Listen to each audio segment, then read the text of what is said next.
지난 주간을 이렇게 보내면서 저에게 좀 충격적이라 그럴까요? 뭐 좌절까지는 아닌데 너무 안타까운 마음이 들었었습니다. 왜냐하면 이제 안 나온 학생들이나 청년들 이렇게 신방 전화를 전사님들에게 돌려서 그 결과를 좀 듣는 와중에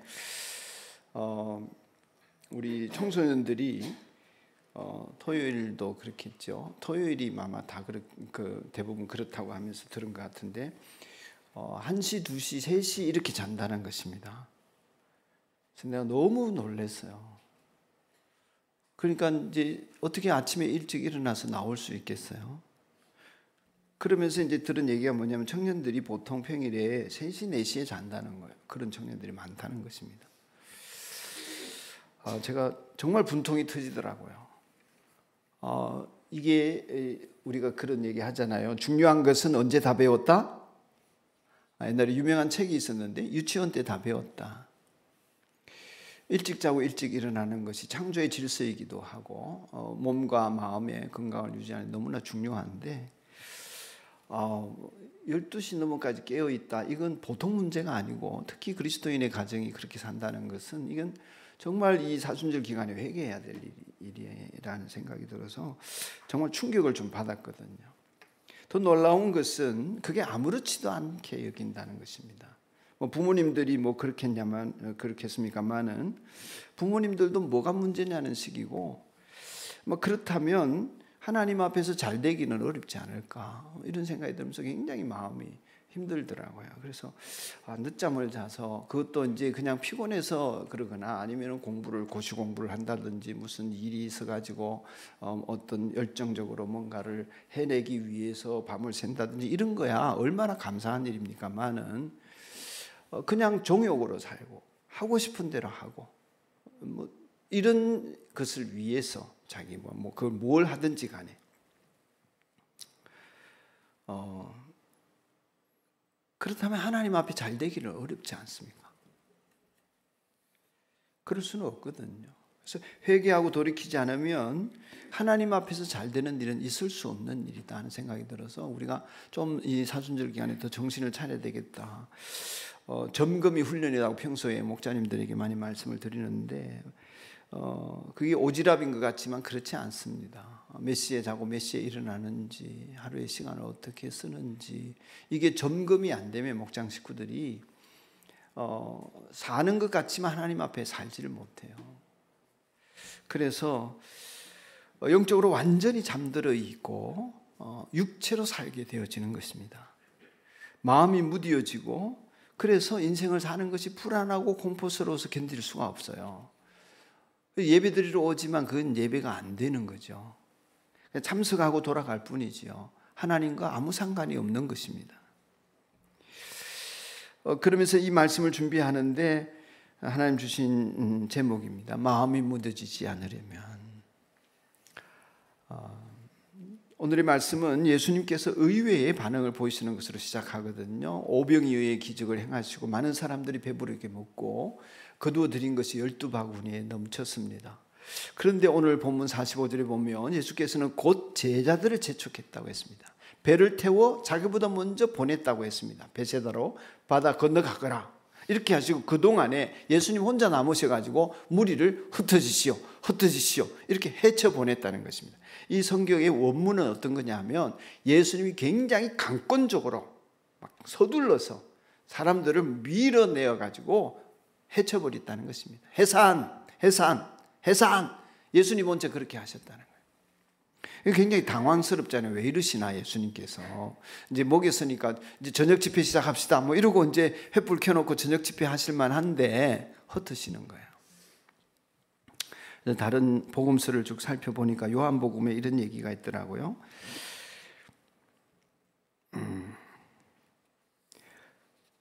배부르게 된 수천 명, 수만 명의 사람들이었지 않겠습니까? 남자만 5천 명이었으니까 수천 수만의 사람들이 억지로 자기를 요한복음 6장 15절에 억지로 자기를 모셔다가 왕으로 삼으려고 한다는 것을 아시고 혼자서 다시 산으로 물러가셨다. 요한은 그렇게 기록해 놓았어요. 이 두 개를 합쳐보면 이제 사람들이 배부르고 막 능력이 나타나고 기적이 나타나고 하나님의 말씀이 너무 좋고 이러니까 이제 이분이 우리의 왕이 되어야 된다. 그래서 수천 수만 명의 사람들이 우리 왕 만세 뭐 이런 분위기가 이제 있었던 거죠. 그러니 여러분 뭐 요즘 뭐 이제 수백 명이 모여서 집회를 해도 뭐 경찰이나 뭐 국정원이나 보안사나 뭐 정보기관들이 난리지 않습니까? 그냥 둘 수 없는 거거든요. 첩보를 해야 되고 무슨 일인가를 알아봐야 되고 그러니까 그 당시도 마찬가지죠. 도대체 예수님 주변에 수천 명이 모여 있을 때에 정보원들이 얼마나 많았겠습니까? 헤롯의 정보원도 있고 뭐 제사장의 정보원들도 있고 소위 말하는 스파이들이 많이 있는 거 아니겠어요? 그런 것이 당연한 거죠. 그러니까 그 속에서 이제 이런 임금으로 옹립한다 이랬을 때에 예수님은 지금 가야 될 십자가의 길을 가지도 못한 채 큰일이 날 수가 있는 거죠. 근데 제자들의 입장은 어떻게 했습니까? 제자들은 신이 난 거죠. 이제 업으로 살다가 이분을 왕으로 옹립하면 나는 좌의정, 우의정, 국무총리, 뭐 누가 무슨 자리를 앉을까 뭐 이러면서 들떠 있는 상황인 거죠. 그래서 예수님이 돌아가시기까지 이 논쟁이 그치지를 않습니다. 누가 예수님 왕이 되면 오른쪽에 앉고 누가 왼쪽에 앉는가 이런 가지고 서로 싸우고 또 요한의 어머니는 청탁도 넣고 청탁 그런 거 아시죠? 네. 이렇게 찔러주면서 잘 부탁해요 우리 아들 뭐 이렇게 그런 일이 예수님 주변에 벌어지는 거예요. 이 인간사가 그렇지 않아요. 누구라도 권력을 잡고 힘이 생기고 뭐 국회의원에다 당선되면 또 건물을 얻어먹으려고 주변에 엄청난 사람들이 몰려들지 않습니까? 지금 꼭 그런 형국이 된 것입니다. 그러니 그냥 둘 수 없지요. 제자들 먼저 보내고 사람들을 흩어버리시고 예수님은 기도하러 산으로 오르시게 된 것입니다. 문제는 제자들이 그렇게 떠나는 와중에 오늘 본문이 우리에게 전해주고 싶어 하는 것은 예수님이 안 계신 배에 사람들이 뭐 했겠습니까? 이 성경에는 나오지 않지만 우리가 상상을 동원해 보면 예수님의 제자들이 배 타고 가면서 어기여차 하면서 아이고 예수님 참 희한하네. 우리가 좀 더 이게 좀 세력도 규합하고 사람들로부터 더 추앙을 받고 뭔가 좀 더 다른 일을 도모하고 계획을 해야 되는데 왜 우리를 떼어놓지? 그러면서 서로 간에 누가 더 좋은 자리를 차지할까 이런 논의도 하고 앞날에 대한 얘기도 했겠는데 그 배가 예수님이 안 계신 그 배가 풍랑을 만나서 죽게 된 것입니다. 굉장히 상징적이죠. 방금 전에 기대와 기쁨으로 미래에 대한 소망으로 나의 권력에 대한 탐욕으로 가득 차 있던 이들이 살아남기 위해 몸부림쳐야만 했습니다. 바람과 풍랑이 몰아쳐서 죽을 고생을 하게 된 것입니다. 이 성경 오늘 본문의 말미에서 52절입니다. 같이 한번 읽겠습니다. 시작. 그들은 빵을 먹이신 기적을 깨닫지 못하고 마음이 무뎌져 있었다. 아멘. 무뎌져 있었던 것이 무엇입니까? 그 마음이 묻어져 있다는 것은 깨닫지 못하는 것이. 지금 이 상황이 어떤 상황인지 도대체 예수님께서 뭘 하시려고 하시는지 모르는 것입니다. 왜 그렇습니까? 자기가 하고 싶은 일로 가득 차 있기 때문에 자기 정욕, 잠 안 자고 하고 싶은 일, 밥도 안 먹고 하고 싶은 일, 모든 것을 들여서라도 내가 취하고 싶은 거 이런 것에 취해 있으니까 정말 봐야 될 것을 못 보고 들어야 될 것들을 못 듣고 하나님이 하시는 일이 보이지 않게 된 것입니다. 죽을 고생을 하면서 그들은 풍랑을 헤쳐가야 했습니다. 누가복음 21장 34절에 보면 강력하게 예수님이 경고하시는 말씀이 있습니다. 너희는 스스로 조심해서 방탕과 술 취함과 세상살이의 걱정으로 너희의 마음이 짓눌리지 않게 하고 또한 그 날이 덫과 같이 너희에게 닥치지 않게 하여라. 아멘. 사랑하는 여러분, 마지막 시대의 현상 중에 두드러진 현상이 뭐냐면 마음이 무뎌지는 것입니다. 여러분 요즘 텔레비전에서 뭐 예를 들면 하나님이 금하시는 동성애나 하나님이 기뻐하지 않으시는 무당이나 여러 가지 세상살이에 뭐 점치는 것이나 타로점이나 이런 게 나와도 여러분 덤덤하시죠? 큰일 났다 이런 생각이 드십니까? 무디어지는 거예요. 무디어지는 거예요. 예수님께서 스스로 조심해서 하시면서 우리에게 말씀하고 계십니다. 너희의 마음이 둔하여지지 않게 하여라. 너희의 마음이 짓눌리지 않게 하여라. 그날이 덫과 같이 너희에게 닥치지 않게 하여라. 그러니까 여러분, 우리에게 닥치는 모든, 심지어 이것은 이제 주님의 재림에 관한 말씀인데, 주님의 재림조차도 징조 없이 일어나지 않습니다. 여러분, 암 걸려서 고생하시는 분들이 계시지만은 우리가 암에 걸리기까지 시간이 오래 걸린다고 하잖아요. 그러니까 우리가 암세포가 있지만 그것들이 자라서 내 몸에 영향을 미치고 겉으로 드러나고 눈에 보이기까지는 오랜 시간이 걸리는 거예요. 어떤 일도 그 시간을 쓰지 않고 갑자기 나타나는 일은 없습니다. 갑자기 나타나는 것처럼 보이지만 이미 오랜 시간이 있었던 거예요. 그러니까 이 얘기는 무슨 얘기냐면, 우리가 마음이 무뎌지고 그 마음이 짓눌려지면, 다시 말해서 내가 육으로 살고 싶은 어떤 것에 눌려 있으면 갑자기 덫에 걸리듯이 내가 죄에 사로잡히고 악마에게 사로잡히고 인생에 사로잡혀 이 풍랑에서 살아남으려고 몸부림치는 제자들의 형국이 내게 온다는 것입니다. 정신 차리지 않으면. 그래서 성경은 이 마음을 대단히 중요하게 다루고 있습니다. 우리의 마음이 늘 반복적으로 몇 년간에 걸쳐 제일 많이 말씀드린 것이 이 마음에 관한 얘기였는데, 무엇보다도 더욱 지킬 만한 것보다 네 마음을 지켜라. 생명의 근원이 이에서 남이니라. 이런 잠언서의 말씀을 끊임없이 여러분에게 전했는데, 이 마음이 왜 중요한가? 이 마음은 사람의 지식도 동원되고 감정도 동원되고 의지도 동원되어져서 모든 정신활동, 성령의 역사하심과 하나님의 일하심이 내 마음을 통하여서 몸으로 드러나는 것이거든. 그 마음이 여기 심장에 있다 하든 머릿속에 있다 하든 뭐 해마에 있다 하든 뭐에 있다 하든 간에 우리의 인격이 결정하는 마음, 감정, 어떤 결심, 이 내면 세계의 중심이 마음을 통하여서 보여지는데, 윤리적인 결정도 그렇게 하는 거죠. 몇 시에 자고 몇 시에 일어날 것인가. 마음은 그런 믿음의 통로이고 하나님이 일하시는 통로가 되는 것입니다.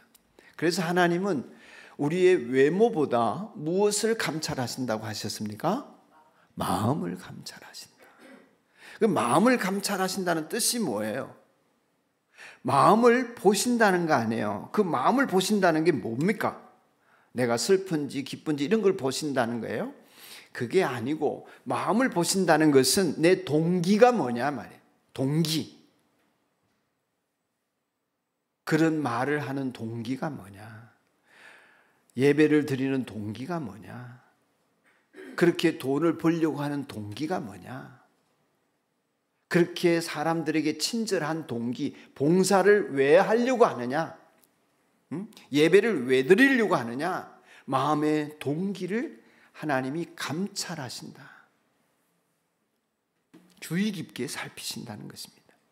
그래서 이 마음이, 로마서의 바울사도는 마음으로 믿어 의에 이르고 입으로 시인하여 구원에 이른다고 하지 않았습니까? 예수님의 얼굴에 있는 하나님의 영광이, 그 영광을 아는 빛을 우리 마음에 비추신다고 했어요. 하나님이 찾아오시는 공간이에요. 축복과 천국의 통로도 이 마음인 것입니다. 이 마음을 지켜내지 못하고 무뎌진 채 육신으로 살아가면, 다시 말해 육신으로 산다는 것은 자기 정욕으로 하고 싶은 대로, 되고 싶은 대로, 갖고 싶은 대로 그렇게 살면 생명의 근원이 말라버립니다. 생명이 없어진다 이게. 목숨이 죽기도 하지만 영혼과 상관없어지는 것입니다. 영생에 이르는 복락이 우리에게서 소멸되어지는 것입니다.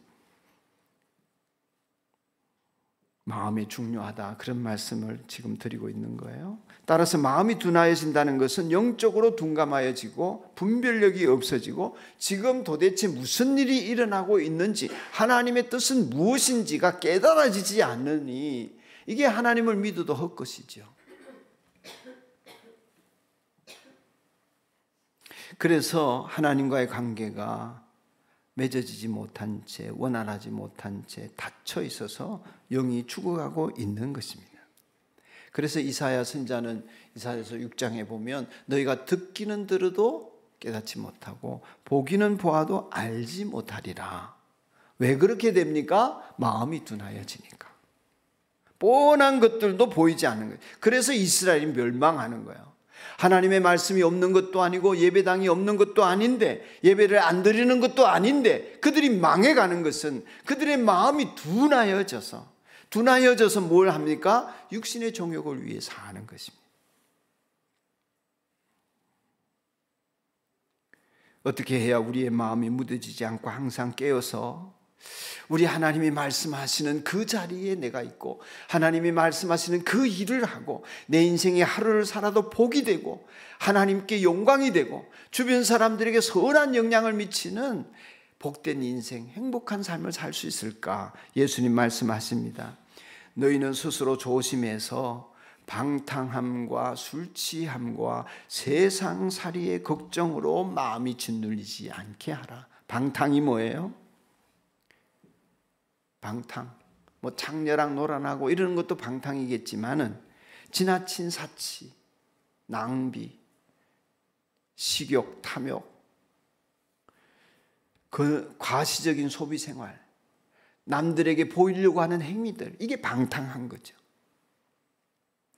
생활의 건전함을 해친 채 허례 허식에 치우치고, 오늘도 기도를 해주셨지만 우리 안 목자님이 기도하셨지만 남들에게 보이려고 거칠애를 부리는 거, 기도 안 하면서 기도하는 척, 믿지 않으면서 믿는 척, 이런 게 다 방탕한 거예요.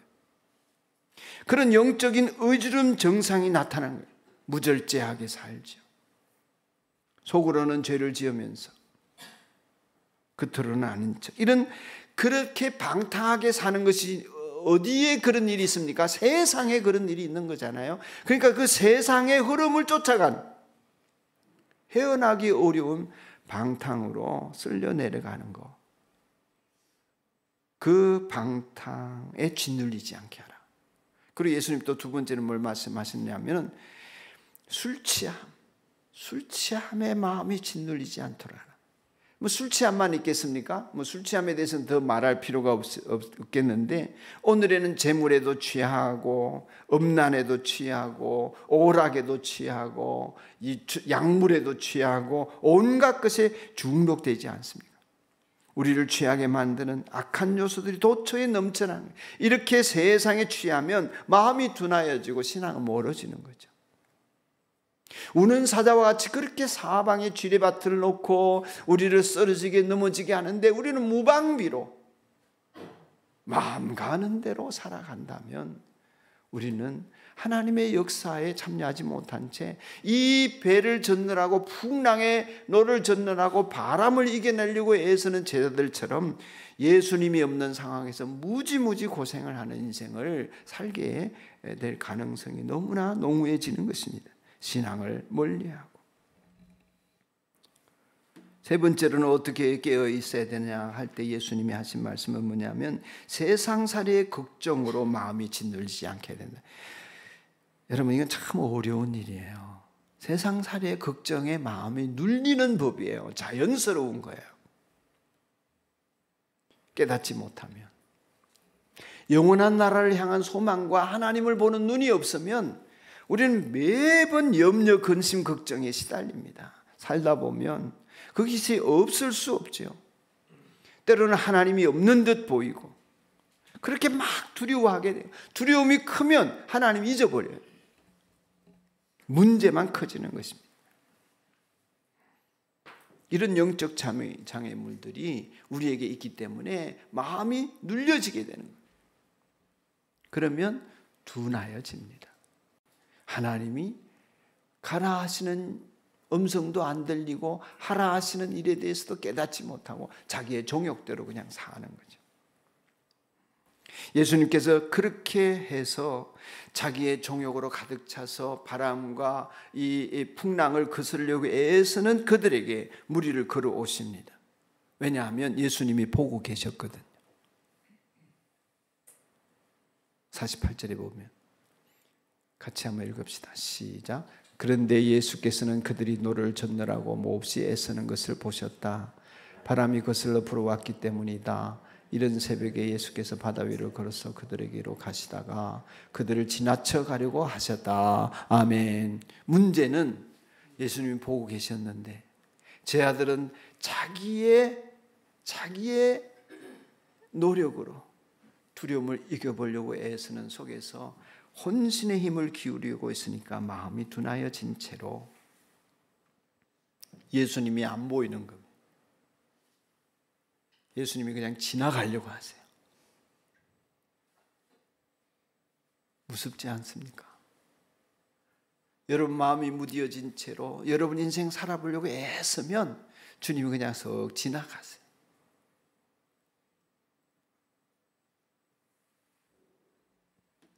다행히도 제자들이 유령이다 놀래니까 예수님이 불쌍하셨나 봐. 지나가려고 하시다가 배 위에 오르십니다. 안심하니 내니 두려워하지 말아라. 예수님이 배 위에 오르시면서 풍랑을 잔잔하게 하셨습니다. 제자들은 살아났습니다. 이것이 도대체 무슨 일인가 깨닫지도 못하고 헤아리지도 못하니 마음이 무뎌져 있었다. 오늘 말씀은 그렇게 결론을 짓고 있습니다. 예수님이 없는 인생의 비참함을 우리에게 보여주시려고 하는 것 같지요. 우리는 그런 인생의 비극을 겪지 않으려고 이런저런 대비를 많이 합니다. 노력을 많이 합니다. 이런저런 모색을 하지만 여지없이 무너지죠. 고생하며 두려워하며 놀라게 되는 모든 원인에 대하여서 성경은 마음이 무뎌졌기 때문이다. 사랑하는 여러분, 그러므로 우리가 볼 것을 보고 판단력을 가지고 하나님 나라의 백성으로 이 땅을 살되 이 땅에 발을 딛고 있지만 이 세상에 연연해하지 않는 영원한 나라의 소망을 품고 살아갈 수 있으려면 어떻게 해야 되나? 예수님 말씀하시기를 깨어 있으라, 기도하며 깨어 있으라 하셨습니다. 항상 기도하며 깨어 있으라 하셨습니다. 여러분 그러기를 축복합니다.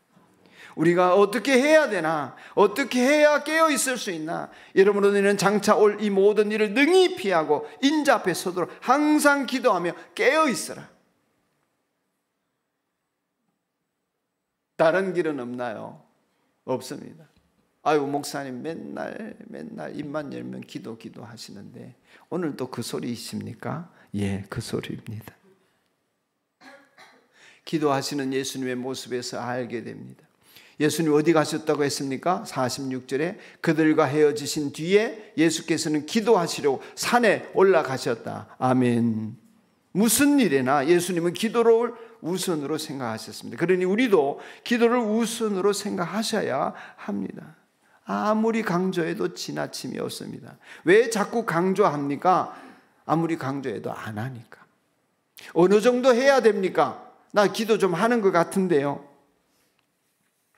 제가 기준을 말씀드리자면 이런 상태에 이르기까지 여러분은 기도에 마음을 쏟으셔야 합니다.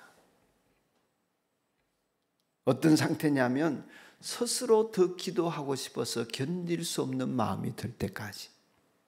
언제까지요?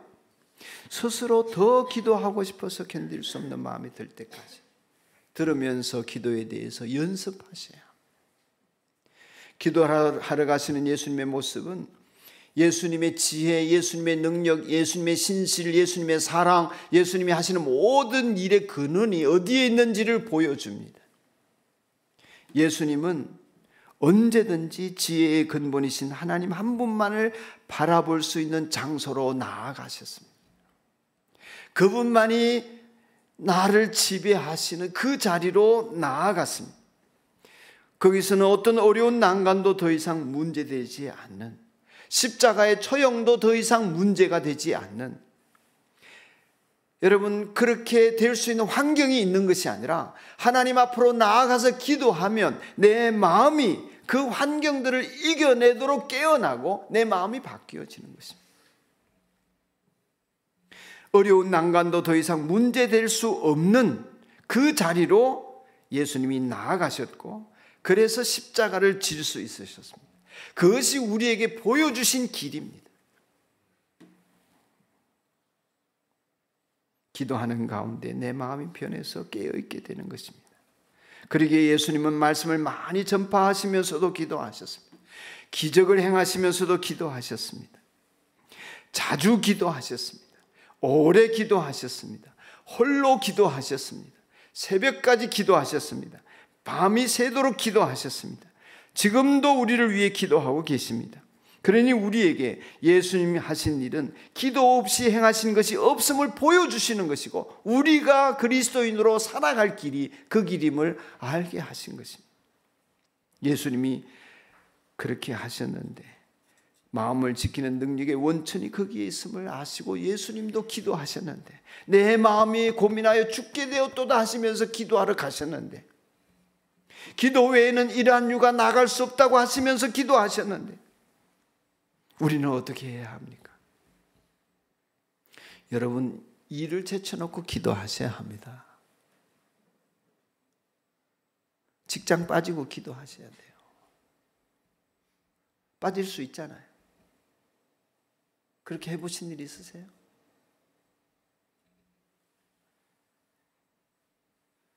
일 제쳐놓고 기도부터 하셔야 합니다. 예수님이 길이신, 우리에게 보여주신, 사람 만나는 것 제쳐놓고 기도하셔야 합니다. 돈 버는 것 제쳐두고 기도하셔야 합니다. 계획 짜고 스케줄 짜고 마음 정리하는 것 제쳐두고 기도하셔야 합니다. 그런 거 뒤로 미루고 사람 소리에 귀를 기울이고 사람 만나서 해결하려고 하고, 그럴수록 영적인 고갈에 빠져듭니다. 기도 없이는. 여러분, 돈이 떨어지는 때를 알지요? 배고픈 때를 아십니다. 아이고, 운동 좀 해야지 아십니다. 농부들은 씨 뿌릴 때도 압니다.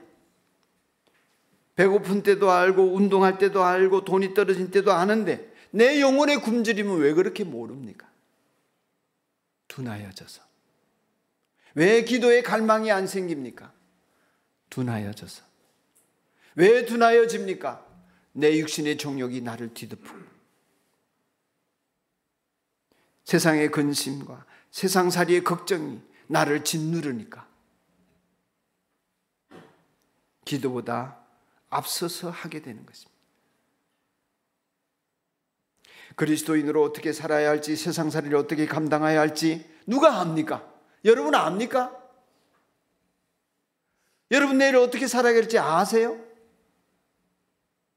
그냥 남들 하는 대로 하잖아요. 자기가 해야겠다는 대로 하잖아요. 그래서 잘 됩니까? 안 되잖아요.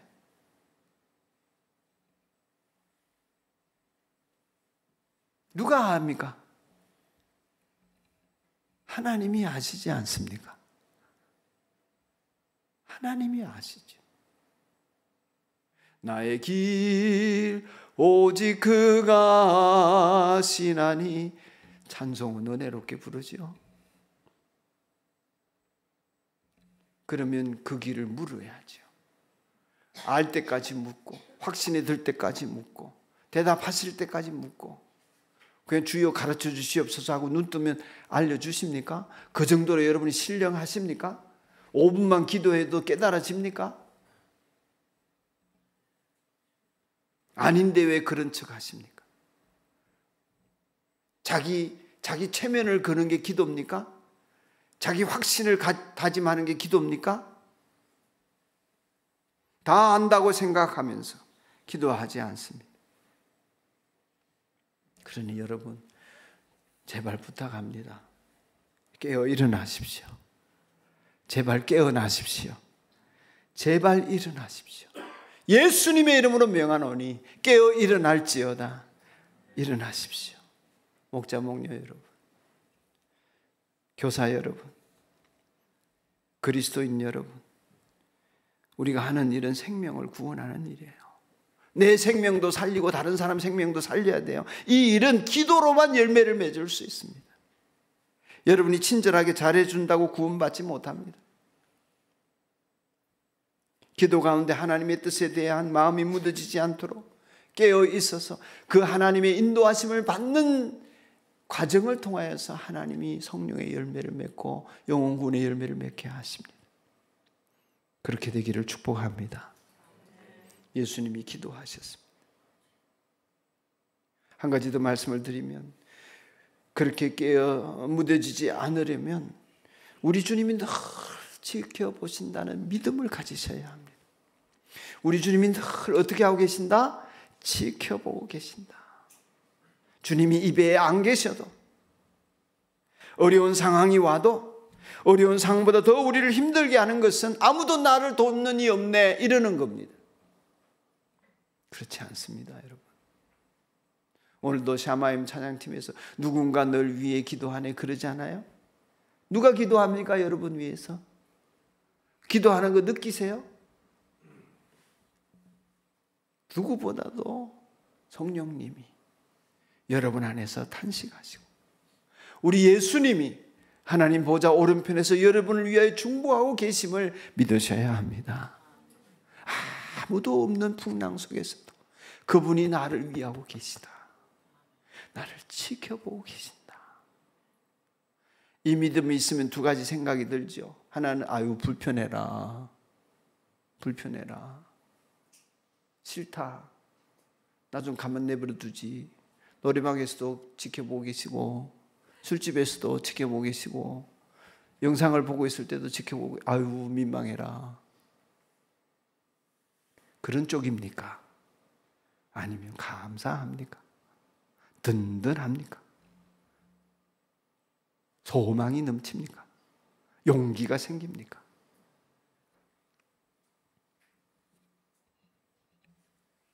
주님이 괴롭게 노젓는 제자들을 보시고 주목하셨다는 얘기거든요.